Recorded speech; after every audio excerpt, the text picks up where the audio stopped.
प्रिय भक्तों, आप सभी पर गजानन गणपति जी की, विघ्न विनाशक गणपति जी की, विघ्नहर्ता गणपति जी की असीम कृपा बरसती रहे। यह भाद्रपद मास भगवान गणपति जी को और श्री कृष्ण जी को समर्पित है।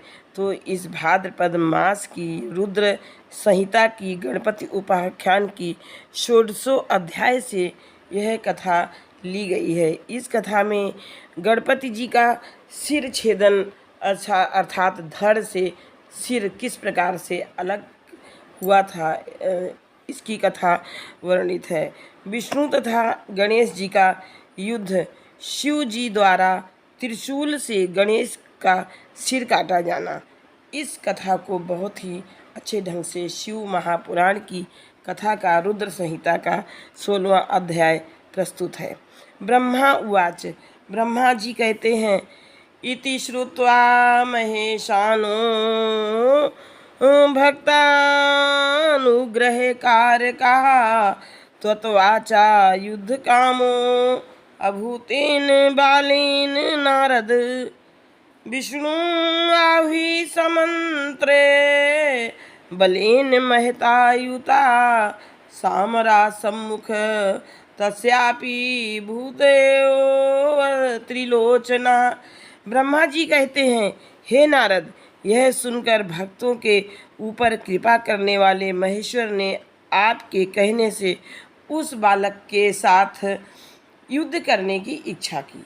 भगवान त्रिलोचन विष्णु को बुलाकर उनसे मंत्रणा कर एक बहुत बड़ी सेना से युक्त होकर देवताओं के सहित उन गणेश जी के सम्मुख उपस्थित हुए हैं। अब ये इस बालक के सामने, गणेश जी के सामने उपस्थित हुए हैं। देवाश युयुधु तेन स्मृत्वा शिवपदाम्बुजं महाबला महोत्साह शिव सदृष्टि लोकिता। युयुधे यथ हरितेन महाबल पराक्रमा महादेव्या युधो वीरा प्रवणा शिव रूप का। अर्थात भगवान उस समय सर्वप्रथम शिव की शुभ दृष्टि से देखे गए महाबलवान देवता, महान उत्साह वाले शिव जी के चरण कमलों का ध्यान करके उसके साथ ही युद्ध में प्रवृत्त हुए। महाबलवान एवं अत्यंत पराक्रमशील भगवान विष्णु उस बालक से युद्ध करने लगे।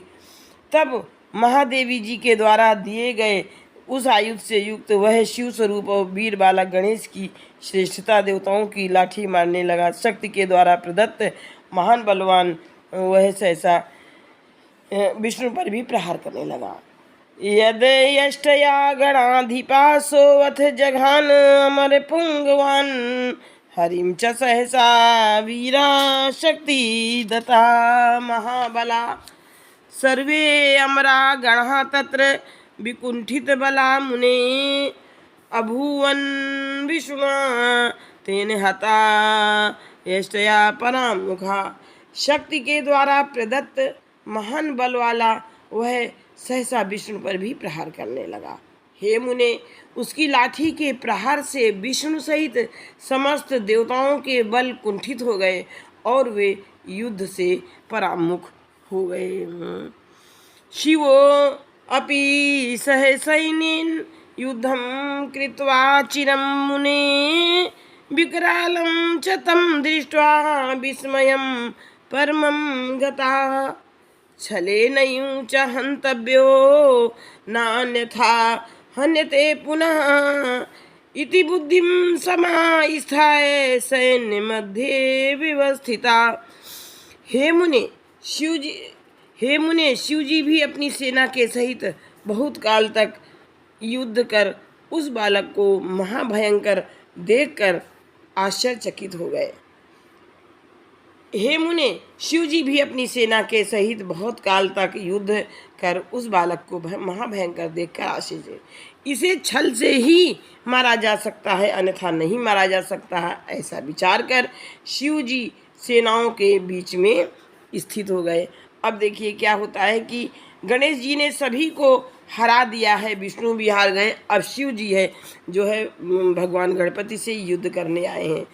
शिवे दृष्टे तदा देवे निर्गुणे गुणे रूपिणी विष्णु चाएवाथ संग्रामे आयाते सर्वदेवता गणाश्चयु महेशस्य महाहर्षं तदा ययुः सर्वे परस्परं प्रीत्या मिलित्वा चक्रुत्सवम्। उस समय निर्गुण एवं सगुण रूप वाले भगवान शंकर को तथा विष्णु को युद्ध भूमि में उपस्थित देखकर सभी देवता तथा शिवगण अत्यधिक हर्षित हुए और वे सब आपस में मिलकर प्रेम पूर्वक उत्सव मनाने लगे। इस प्रकार उत्सव मनाने लगे कि अब गणेश जी का वध निश्चित ही है। इसके बाद इस प्रकार उत्सव मनाते मनाते इस प्रकार अथ शक्ति सुतो वीरो वीर गत्या स्वइष्टिताः प्रथमं पूजयामास विष्णुं सर्वसुखावहम् अहं च मोहयिष्यामि हन्यतां च त्वया विभो छलं विना न बध्यो अयं तामसोऽयं दुरासदा।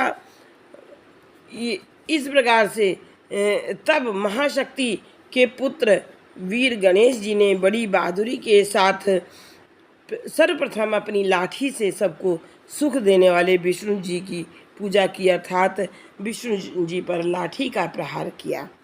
विष्णु ने शिव जी से कहा, यह बालक बड़ा तामसी है और युद्ध में दुराधर्ष है, बिना छल के इसे नहीं मारा जा सकता है। हे विभो, मैं इसे मोहित करता हूँ और आप इसका वध कीजिए। इस प्रकार की बुद्धि करके तथा शिव से मंत्राण करके और शिव जी आज्ञा प्राप्त कर विष्णु जी गणेश जी को मोह प्राण करने में संलग्न हुए। इति कृत्वा मतिं तत्र सुसंमंत्रे च शंभुना आज्ञां प्राप्य अभवत् शैवीं विष्णुमोहपरायणा शक्तिद्वयं तथा लीनं हरिदृष्ट्वा तथाविधं दत्त्वा शक्तिबलं तस्मै गणेशया अभवत् मुने। अतः हे विभो मैं इसे मोहित करता हूँ और आप इसका वध कीजिए। इस प्रकार की बुद्धि करते तथा शिव से मंत्रणा करके और शिव जी की आज्ञा प्राप्त कर विष्णु जी गणेश जी को मोह प्राण करने में संलग्न हो गए। हे मुने, विष्णु को वैसा देखकर वे दोनों शक्तियाँ गणेश को अपनी अपनी शक्ति समर्पित कर वहीं अंतर्ध्यान हो गईं। तब उन दोनों शक्तियों के लीन हो जाने पर महाबलवान गणेश ने जहाँ विष्णु स्वयं स्थित थे वहीं पर अपना परिघ फेंक दिया। एवं विचरितं कालं महावीरा उभौ अपि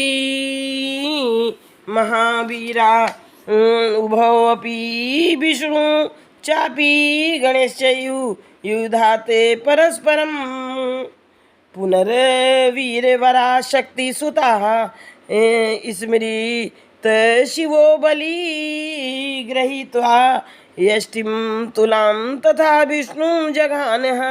इस प्रकार बहुत समय तक विष्णु एवं गणेश्वर दोनों ही वीर परस्पर युद्ध करते रहे। पुनः वीरों में श्रेष्ठ बलवान शक्तिपुत्र ने शिव का स्मरण कर अनुपम लाठी लेकर उससे विष्णु पर प्रहार किया। इस प्रकार से भगवान विष्णु जी में और गणपति महाराज में भयंकर युद्ध प्रारंभ हो चुका था और उधर से गणेश जी अकेले थे और इधर से शिव जी का गण और शिव जी और विष्णु जी। अविषहे प्रहारं तं सा भूमौ निपपातः द्रुतुम् उत्थाय युयुधे शिवा पुत्रेण तेन वै एतद् अन्तरम् आसाद्य शूलपाणि तथा उत्तरे आगत्य च त्रिशूलेन तत् शिरो निरक्रन्तत् तत् शिरोनिरे।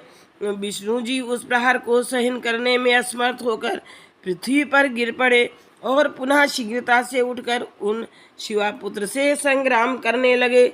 इसी बीच अवसर पाकर पीछे से आकर शूलपाणी शंकर ने त्रिशूल से उनका गणपति महाराज का सिर काट दिया। हाय बड़े दुख की बात है, हाय बड़े दुख की बात है कि छिन्ने शिरसि तस्यैव गणनाथस्य नारद गणसैन्यं देवसैन्यम् अभवत् चासु निश्चलम्। नारदेन त्वया आगत्य देव्यै सर्वं निवेदितं मानिनी श्रूयतां माना त्याज्यो नयुतयुधना।